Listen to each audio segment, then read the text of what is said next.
Megastar Chiranjeevi Anil Ravipudi కాంబోలో భారీ చిత్రం వస్తోంది. ఈ సినిమా మీద భారీ అంచనాలు ఉన్నాయి. చేసిన 8 సినిమాల్లో 8 సినిమాలు సూపర్ డూపర్ సక్సెస్లని సాధించడం విశేషం.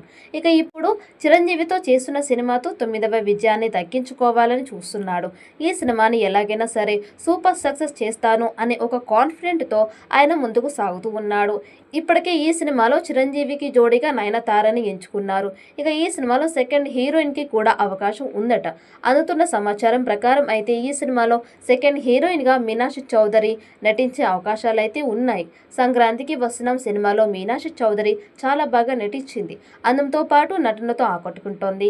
నిజానికి ఆమెకి ఉన్న క్రేజ్కి ఆమె సెకండ్ హీరోయిన్గా నటించాల్సిన అవసరం లేదు. కానీ అనిల్తో ఉన్న ఫ్రెండ్షిప్ వల్ల ఆమె ఈ సినిమాలో చేయడానికి ఒప్పుకున్నట్లు తెలుస్తోంది. ఈ మూవీని మెగా 157 వర్కింగ్ టైటిల్తో స్టార్ట్ చేశారు. ఇక సంక్రాంతికి అల్లుడు అనే టైటిల్ పెడతారని సమాచారం. ఈ సినిమాలో చిరంజీవికి జోడీగా నయనతార కనిపించబోతూ ఉన్నారు. ఇప్పటికే ఇందుకు సంబంధించిన అధికారిక ప్రకటన కూడా మేకర్స్ విడుదల చేశారు. భీమ్ సిస్రోలు ఈ మూవీకి సంగీతం అందిస్తూ ఉన్నారు. ఈ సినిమాని వచ్చే సంవత్సరం సంక్రాంతి పండుగ సందర్భంగా విడుదల చేయబోతున్నట్లు మేకర్స్ ఇప్పటికే అధికారికంగా ప్రకటించారు. ఇకపోతే ఈ మూవీకి సంబంధించిన మొదటి షెడ్యూల్ కొన్ని రోజుల క్రితమే ప్రారంభమైంది. ఇకపోతే అనిల్ ఈ మూవీ యొక్క మొదటి షెడ్యూల్ని అనుకున్న దానికంటే ఒక రోజు ముందుగానే పూర్తి చేసినట్లు తెలుస్తోంది. ఇలా అనిల్ మొదటి షెడ్యూల్ని అనుకున్న దానికంటే ఒక రోజు ముందుగానే పూర్తి చేయడంతో తన వర్కింగ్ స్టైల్ చూసి చిరు ఫిదా అయిపోయినట్లు తెలుస్తోంది. అనిల్ అద్భుతమైన స్పీడ్లో ఈ మూవీ షూటింగ్ని పూర్తి చేస్తూ వస్తుండడంతో చిరు తెగ ఆనందపడిపోతూ ఉన్నారు. ఇందులో చిరంజీవి కాలేజీ లెక్చరర్గా నటిస్తున్నట్లు సమాచారం. 20 ఏళ్ల తర్వాత బాలీవుడ్ నటుడు శరత్ సక్సేనా ఇందులో ప్రతి నాయకుడిగా నటిస్తున్నారు. ఆయన ముఖ్యమంత్రిగా నటిస్తున్నట్లు సమాచారం.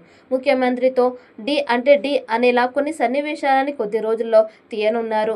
నవకాంత్ ఫైట్ మాస్టర్ ఆధ్వర్యంలో వినూత్నంగా యాక్షన్లో ఎంటర్టైన్మెంట్ ఉండేలా దర్శకుడు అనిల్ ప్లాన్ చేస్తున్నారట.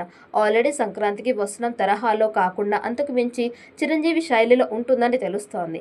ఇంతకు ముందు చిరంజీవి కుడి చేతితో నమస్కారం పెడుతూ ఉన్న స్టిల్ ని కూడా విడుదల చేశారు. గతంలో చిరంజీవి మాస్టర్ సినిమా చేశారు. ఇప్పుడు మాస్టర్ సంక్రాంతికి వస్తున్న చిత్రాల కలయికగా ఉండబోతుందని వినికిడి. మరి ఈ చిత్రం ఎలాంటి రికార్డ్స్ క్రియేట్ చేస్తుందో చూడాలి.